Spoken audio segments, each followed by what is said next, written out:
8h42, iniciando a conversa de redação com a participação do Eduardo Costa e do Júnior Moreira. Você, ouvinte de Itatiaia, também pode participar. Opinar pelo WhatsApp do jornalismo, 99996-7074. 99996-7074. Aqui você manda a sua opinião em mensagem de texto. Não se esqueça de colocar o seu nome, o bairro ou a cidade de onde você está falando. Igarapé perde 229 doses da vacina contra a Covid-19 após pane elétrica em refrigerador, meu caro Eduardo Costa. Bom dia para você. Um bom dia para todo mundo que está ligado na Itatiaia. É uma tristeza danada que eu recebi essa notícia ontem tardinha, pelo fato da vacina em si, do quanto ela é importante, né? Do quanto alguém pagaria por uma hoje. Pelo fato de termos perdido 229 doses, especialmente por ser Igarapé, sabe? Uma cidade que eu convivi durante mais de 20 anos, conheço bem suas fraquezas, sua pobreza, suas dificuldades. Conheço bem esse prefeito que já foi, que é um centro boa gente, o Arnaldo Chaves, e me dá muita tristeza de ver que o Brasil tem esse tamanho de pobreza. Porque tem dois tipos de pobreza, né? A carência e a falta de cuidado. O Brasil carece muito da falta de cuidado, sabe?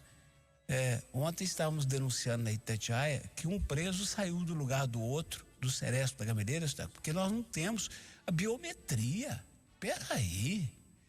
Agora, eu fico me imaginando, puxa vida, será que quando falaram que íamos ter a vacina e que ela exigia a sua manutenção em determinada temperatura, não deu para Igarapé, com toda a sua pobreza, comprar um aparelho de no-break? Eu fico imaginando, tem coisa que a gente tem que contar aqui na rádio. Bem sabe o amigo, o Júnior e todos, senhoras e senhores ouvintes, no mínimo uma vez por mês, nós recebemos um comunicado do nosso vice-presidente, o Cláudio Carneiro. Atenção, durante a madrugada do dia tal para o tal, de meia-noite a 4 horas da manhã, vamos ter uma revisão de manutenção dos nossos equipamentos. Poderemos haver alguns pequenos cortes da transmissão. Checa tudo, senhor. Checa tudo. E checa lá embaixo como é que chama aquele trem barulhento? O gerador que tem lá perto da cantina. E checa o no-break. Você já pensou se a Rádio Itatiaia funcionasse como funcionam os governos desse país? Um dia ia ter Jornal da Itatiaia, no outro não ia ter. No outro dia o Conversa de Oração ia começar 1h da tarde. Por que vai? Aqui de manhã, na hora do Jornal da Itatiaia, Eduardo, todos os parafusos dos 3, 5, 7 microfones do estúdio são apertados aqui todos os dias. Pois é, só. Pois é. É a equipe de TI, a equipe de informática o tempo todo vigiando. Então, dá muita tristeza. E não me falam que é falta de dinheiro, é falta de cuidado. Eu não sei o que aconteceu na prefeitura ontem, mas alguma coisa aconteceu. O prefeito deve ter dado um tapa na mesa, porque a verdade é que eu não recebi ontem uma só reclamação no atendimento dos postos. Você recebeu? Não. Você recebeu, Júnior? Zero, pelo contrário. Então, Júnior, eu vou realizar o meu sonho de estar no lugar do senhor Eustáquio âncora. Fala você, Júnior. O Eduardo é muito generoso nas palavras. Pois é, Eustáquio, sobre a questão da prefeitura, parece que o negócio resolveu mesmo, né? As informações que a gente tem, que teve uma reunião lá sim, enfim, e a situação estão tentando resolver a situação e tomara que aconteça dessa forma mesmo, né? Agora, sobre Igarapé, Eustáquio, é um pesadelo, né? Para um país que busca vacinar a população e que tem doses escassas de vacina, você saber que 229 doses se perderam. Como o Eduardo disse, por falta de um no-break, por falta de manutenção. Não tem dinheiro para o no-break? Olha, então, o que a gente tem nas geladeiras de Igarapé, de todas as cidades, de todos os postos de saúde, são doses valiosíssimas, né? Valem muito mais que ouro, né? Para frasear o Silvio Santos. Realmente, porque são coisas, uma dose muito valiosa, muito escassa. Então, olha, então nesse final de semana, você que é responsável aqui para o tal setor, vai ter que passar de 5 em 5 horas nos postos de saúde para dar uma conferida se a geladeira está funcionando. Choveu, pode ter queda de energia, então essa pessoa vai ter que ir lá. Será que é tão difícil? Né? Se não tem dinheiro para comprar o tal do no-break, se não tem dinheiro para comprar uma geladeira nova, será que é tão difícil deixar um Um único funcionário. Não tem muitos postos na Igarapé, eu não pesquisei ali quantos tem, mas sei lá, deve ter no máximo uns 10 postos de vacinação. Poxa, né? É só deixar uma pessoa responsável para fazer uma revisão ali de 5 horas, que é um prazo ali da geladeira se descongelar, ainda dá tempo de salvar as doses. Enfim, é inadmissível. Eu acho que precisa sentar o pessoal lá de Igarapé e pensar como que vai fazer para não deixar isso acontecer de novo. Tá aí uma das dicas minhas. Bem rústica, mas que pode dar certo. Ou seja, põe um cara de plantão para observar as geladeiras durante a madrugada, passando ali, como faz o pessoal de segurança.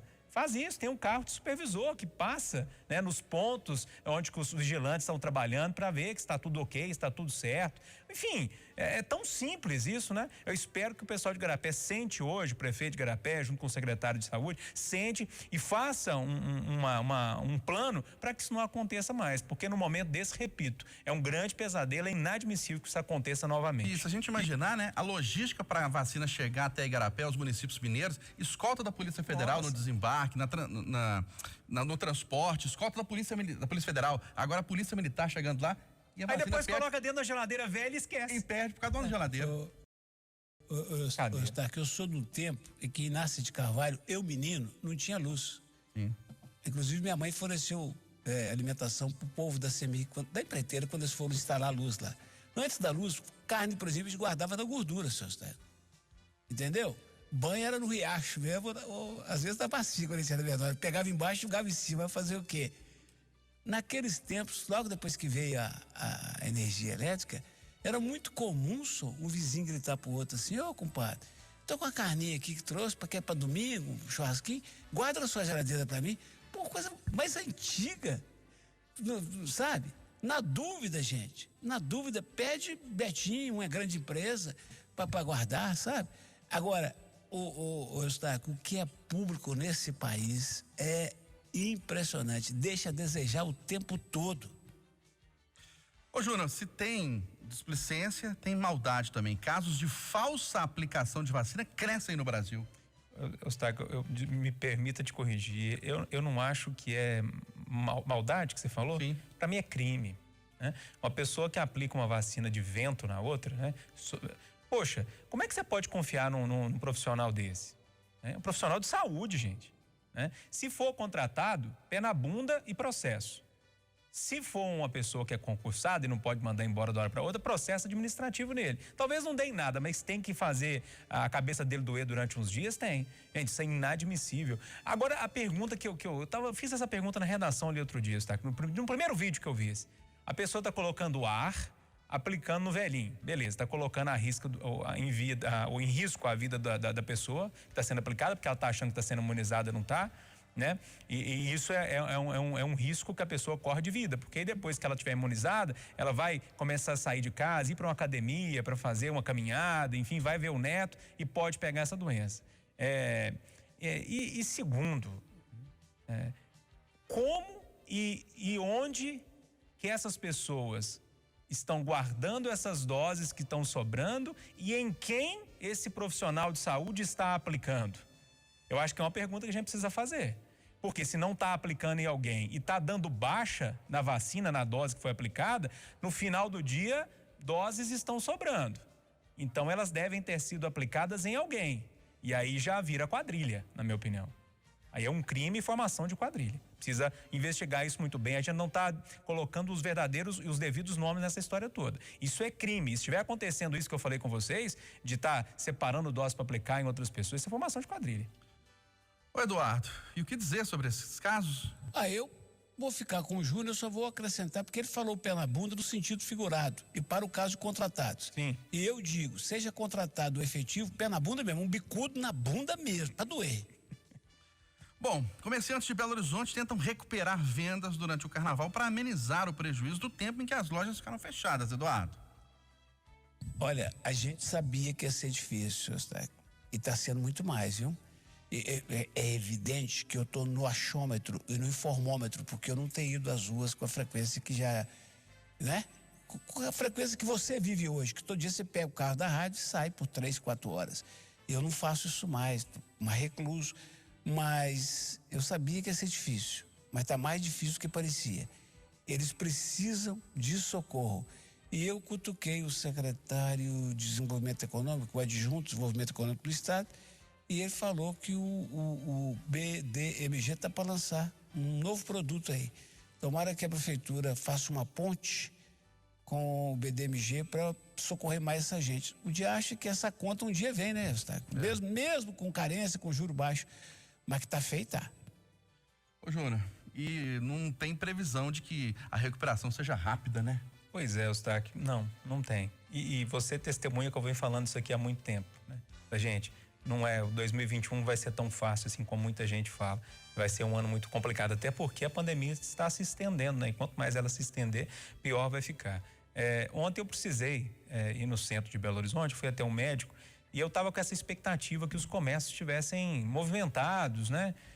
Enfim, que as coisas estivessem acontecendo para que os comerciantes mesmo recuperassem um pouquinho dos prejuízos que eles tomaram durante o tempo todo. Eustáquio, pelo menos no horário que eu fui, que era ali por volta de 10 horas, 11 horas da manhã, que é um horário de movimentação no centro em dias normais, né? O movimento era muito pouco. E eu fiquei muito preocupado. Essa retomada, principalmente de uma cidade como é Belo Horizonte, que depende tanto dos serviços, do comércio, realmente vai ser uma retomada bem lenta, gradual. E eu vou te falar, muita gente já quebrou, e do jeito que eu vi ontem em Belo Horizonte, pelo menos, repito, no horário que eu passei por lá, a gente infelizmente vai ver muita gente quebrando ainda. Porque apesar das aglomerações, das festas clandestinas, pessoas burlando as regras sanitárias, outra parcela da população ainda está com receio de sair de casa, né? De fazer compras. E sem dinheiro, né, Eustáquio? Auxílio emergencial acabou. Quem tem um pouquinho, tá guardando, porque tá com medo de gastar, porque não sabe o que vai ser lá no futuro, né? Essa conjuntura toda se une e o que a gente vê, as pessoas que podem segurar, ou seja, o supermercado não, você vai no supermercado, tem gente toda hora, porque não tem como não comprar uma comida para se alimentar. Agora a loja de roupa, de utensílios de casa, esse povo que não tem o serviço deles muito atrelado às coisas essenciais do dia a dia, estão sofrendo muito.